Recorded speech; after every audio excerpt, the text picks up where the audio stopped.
बोलो जयकारा बोल मेरे श्री गुरु महाराज की जय। सौभाग्यशाली गुरुमुखो, संत महापुरुष यही उपदेश करते हैं कि संसार में युक्ति से रहो। किसी भी वस्तु या संबंधी में अपना दिल न अटकाओ। न ही मालिक ने सृष्टि दिल लगाने के लिए पैदा की है। युक्ति से मुक्ति होती है। युक्ति से यह दुनिया सुख रूप हो सकती है। गुरुमुख और मनमुख दोनों ही संसार में रहते हैं, किंतु दोनों की विचारधारा भिन्न भिन्न होती है। मनमुख ने अपने मन को गुरु माना हुआ होता है और दिन रात मन की आज्ञा का पालन करता है। माया में लिप्त जीवों का मन ही गुरु है। जो मन का कहना मानते हैं वे मनमुख हैं। 84 लाख योनियों में मन का कहना मानने पर मिलती है। वे लोग मन का कहना मानकर नरकों का सामना एकत्र कर रहे हैं, परंतु जो गुरुमुख होते हैं वे सद्गुरु की आज्ञा व श्री मौज अनुसार सब काम करते हैं। गुरुमुख पुरुष मन की बिल्कुल भी परवाह नहीं करते, क्योंकि मन का कहना मानने से हानि है और यह हानि साधारण नहीं है। मनुष्य से सांप गधा घोड़ा बन जाना कितना बड़ा नुकसान है, इसे प्रत्येक जीव नहीं समझ सकता। संत महापुरुषों की दृष्टि में इसके बराबर अन्य कोई नुकसान नहीं है। सर्वसाधारण जीव मन की गुलामी से नहीं निकल सकते, लेकिन गुरुमुखों को इस बात की समझ आ गई है। अतः वे स्वयं को मन एवं काम, क्रोध, मोह, लोभ तथा अहंकार आदि की गुलामी से बचा लेते हैं। वे सद्गुरु की सेवा व आज्ञा पालन करके अपनी आत्मा का कल्याण कर लेते हैं। गुरुमुख सद्गुरु को ही सब कुछ समझता है। वह अपने तन, मन व धन को सद्गुरु के अर्पण करके अपने जीवन को धन्य बना लेता है। इस प्रकार से गुरुमुखों के अनेकों प्रमाण इतिहास में मिलते हैं, जिन्होंने मनमति को त्याग कर सद्गुरु की आज्ञा का पालन किया और पूरा जीवन सद्गुरु की सेवा में व्यतीत किया। यही ठीक है कि इसमें कुछ शारीरिक सुखों व मन की मति का बलिदान करना पड़ता है, लेकिन परिणाम इसका बहुत अच्छा होता है।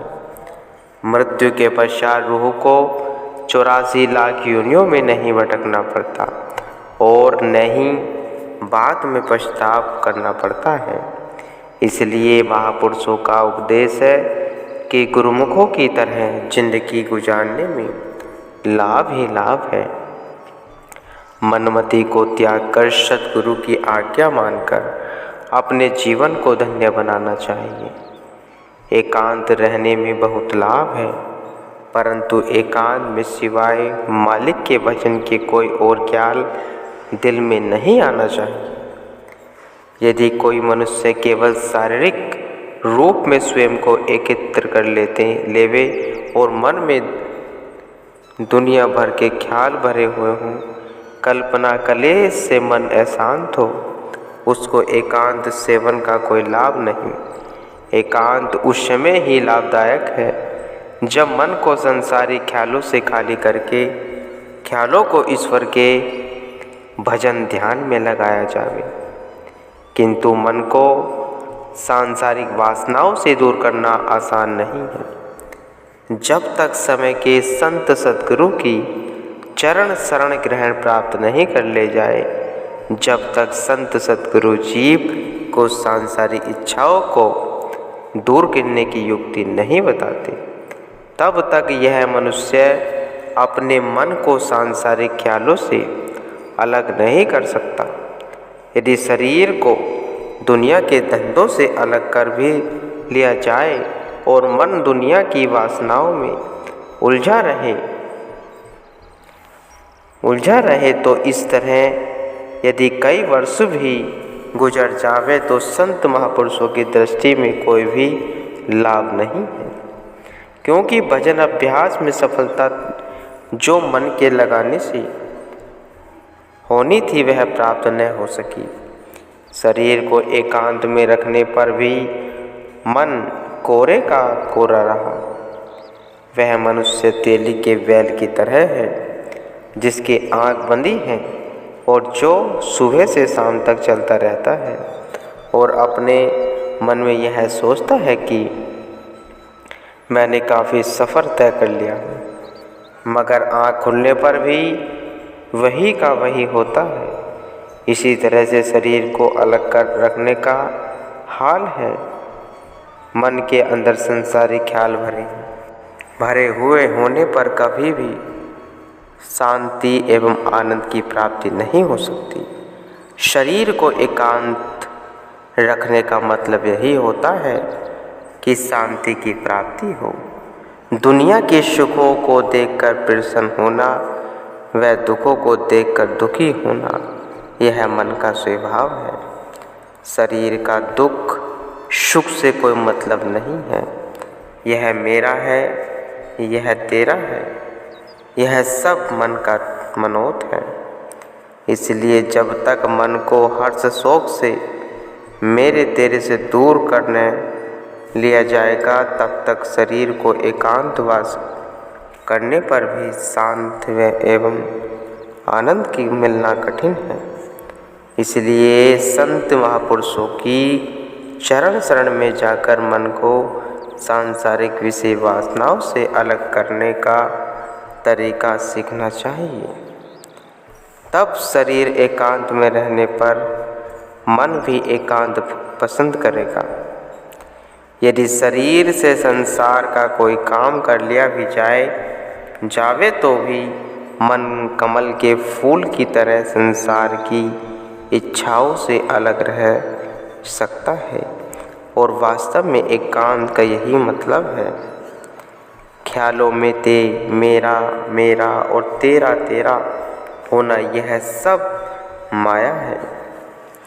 अंतर केवल इतना है कि मेरा मेरा मलिन माया है और तेरा तेरा शुद्ध माया है। एक लोहे की बेड़ी है तो दूसरी सोने की बेड़ी, परंतु दोनों बंधन का कारण है।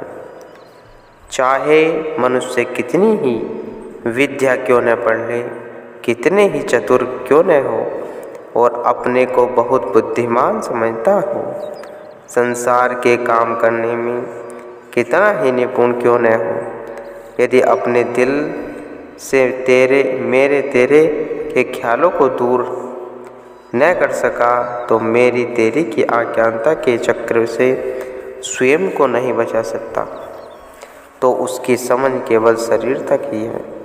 जिज्ञासु को इन दोनों से ऊपर उठना है और मैं और तू को त्यागना ही उत्तम भक्ति है। परम संत श्री कबीर साहिब जी का कथन है, मोर तोर की जेवरी बटे बाधा संसार, दास कबीरा क्यों बंधे जाके नाम आधार। मेरे तेरे को दूसरे शब्दों में आपाभाव भी कहते हैं। मन का आपाभाव बिना सद्गुरु के उपदेश के जीव स्वयं दूर नहीं कर सकता। जिस तरह गंदी नाली का पानी गंगा जी से मिलकर गंगा रूप हो जाता है, इसी तरह से जीव भी जब तक सद्गुरु की आज्ञा वह मौज में अपने आवाभाव को समर्पित नहीं कर देता तब तक इसका निस्तार नहीं। सद्गुरु ही जीव का अभाव को दूर करके जीव को आनंद में तथा सुख रूप बना देते हैं, जिससे मेरे तेरे का झगड़ा सदा के लिए दूर हो जाता है। जो वस्तु जिस जगह रखने के योग्य होती है या जहाँ उसके रखने का स्थान निहित है, वहाँ ही वह वस्तु शोभा देती है। उदाहरणतः कपड़े अलमारियों में, आभूषण डिब्बों में बंद करके तालों में तथा रुपये तिजोरियों में रखने से शोभा देते हैं। पानी अपनी जगह, आग अपनी जगह तथा खाने पीने की वस्तुएं अपनी जगह पर सुहाती हैं। मतलब यही है कि घर में जो भी सामान होता है, सबको उचित स्थान पर रखने में ही घर की सुंदरता होती है और सब को आराम मिलता है। विपरीत इसके यदि खाने पीने की वस्तुओं को गंदी जगह पर, पानी को संदूकों में और आग को कपड़ों की अलमारी में तथा आभूषणों को बाहर रख दिया जाए तो सारे घर के लिए मुसीबत पैदा हो जाएगी। इसी प्रकार मालिक का सिंहासन अंदर दिल में है और शारीरिक भोग ऐश्वर्यों का सामान बाहर मौजूद है। संबंधी धन तथा मकान आदि से मनुष्य का संबंध शारीरिक है। इन वस्तुओं को दिल में जगह नहीं देनी चाहिए। दिल को सत्पुरुषों ने मालिक का सिंहासन कहा है। ईश्वर के सिंहासन पर संसार की असत वस्तुओं को जगह नहीं देनी चाहिए। संत महापुरुष किसी भी वस्तु का प्रयोग करने से मना नहीं करते। शरीर के निर्वाह के लिए सांसारिक वस्तुओं से संबंध रखो, परंतु इन सांसारिक वस्तुओं को दिल में स्थान देकर दिल को मालिक के लिए रखना चाहिए। कबीर सो धन संचय, जो आगे को होए, शीश चढ़ावे गाठरी, जात देखे कोई। शरीर को सद्गुरु उपदेश की कमाई में लगाकर भक्ति के धन को इकट्ठा करना चाहिए। यह आत्मिक धन ही मनुष्य मृत्यु के पश्चात साथ ले जा सकता है। इस शरीर से सद्गुरु की सेवा जितनी भी श्रद्धा व भावना से की जाएगी, उतना ही जीव को लाभ पहुँचेगा। परंतु एक बात का ख्याल रखना जरूरी है कि मनुष्य को इस भूल में नहीं रखना चाहिए कि अभी तो बहुत समय पड़ा है। देखा जाएगा बाल्य अवस्था खेलने में, युवा अवस्था को संसार के विषय वासनाओं में व्यर्थ गवा देता है। यदि बुढ़ापे से पहले शरीर नष्ट हो गया या बुढ़ापे में शरीर को किसी रोग ने आ घेरा तो मरने के बाद मनुष्य को खाली हाथ जाना पड़ेगा। यह कितनी दुख की बात है कि एक काम जो मनुष्य अपने जीवन काल में कर सकता है था, वह उसने न किया। इसलिए प्रत्येक जीव को चाहिए कि बाल्यावस्था से ही आध्यात्मिक धन को संचित करने के लिए अपने शरीर को, अपने मन को सद्गुरु की सेवा व भजन अभ्यास में लगा दे। और यह शरीर जिसने अंत में यहाँ रह जाना है, उससे आगे काम आने वाले नाम और भक्ति के सच्चे धन को अधिक से अधिक इकट्ठा कर लिया जावे, ताकि मालिक की दरगाह में मुख उज्जवल हो। प्राचीन काल में ऋषि मुनियों ने सर्वसाधारण मनुष्य के लिए किसी तीर्थ का सद्गुरु के चरणों में उपस्थित होते समय किसी एक वस्तु को छोड़ने की रीति को प्रचलित किया था।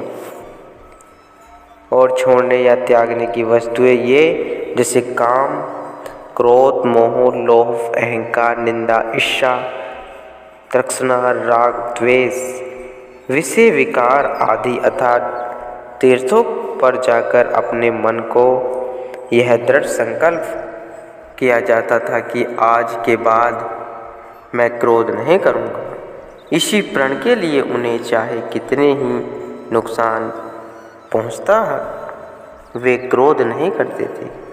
इसी तरह से जो भी विकार तीर्थों पर छोड़ा जाता, उससे उनकी आत्मा में निर्मलता तथा पवित्रता आती और जीवन भर उस प्रण को निभाते।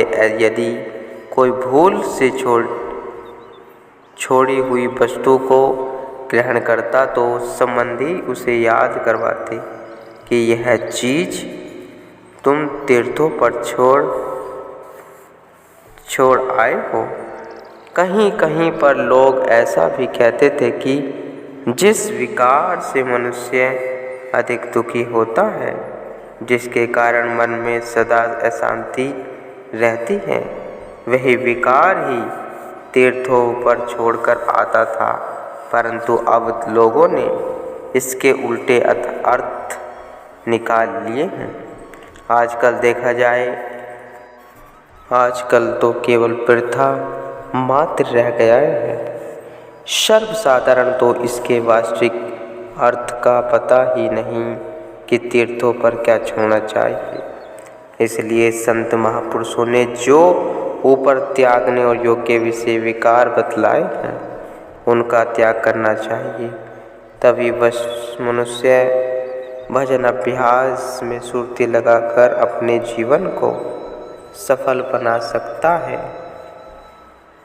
और मनुष्य को 84 लाख योनियों में श्रेष्ठ माना गया है, किंतु यह सर्वश्रेष्ठ और सर्वोत्तम होते हुए भी अज्ञानता के कारण अपने वास्तविक स्वरूप को नहीं पहचान सकता। काम, क्रोध, लोभ, मोह, अहंकार के घेरे में आकर अपने वास्तविक स्वरूप को भूल गया है और पशु तुल्य कर्म कर रहा है। पशु योनियाँ केवल भोगता है, वे अपने किए हुए कर्म को भोग रही हैं, किंतु मनुष्य को ईश्वर ने भोक्ता होने के साथ कर्तापन का भी अधिकार दिया है। मनुष्य जो भी कर्म करना चाहे कर सकता है। पशु योनियाँ अपने खाने पीने और जीवन निर्वाह की इतनी चिंता नहीं करता जितनी कि मनुष्य इतना श्रेष्ठ और उत्तम होते हुए भी लोभ के वश आकर करता है। समान 100 बरस का पल की खबर नहीं, इस क्षणभंगुर जीवन का तो पल भर का भी भरोसा नहीं, किंतु मनुष्य सैकड़ों वर्षों के लिए सामान इकट्ठा करने की चिंता में लगा रहता है। इसी चिंता में अपने असली काम को भूल गया है, जबकि इसके जीवन निर्वाह के लिए सब सामान कुदरत ने पहले से ही पैदा कर दिए। मनुष्य को चाहिए था कि मालिक की बंदगी की फिक्र करता, किंतु दुनिया के झूठे पदार्थों को इकट्ठा करने की फिक्र में यह उस परम पिता परमात्मा को ही भूल गया जिसने ये सब सामान इसके जीवन निर्वाह हेतु पैदा किया था। गुरुमुखो।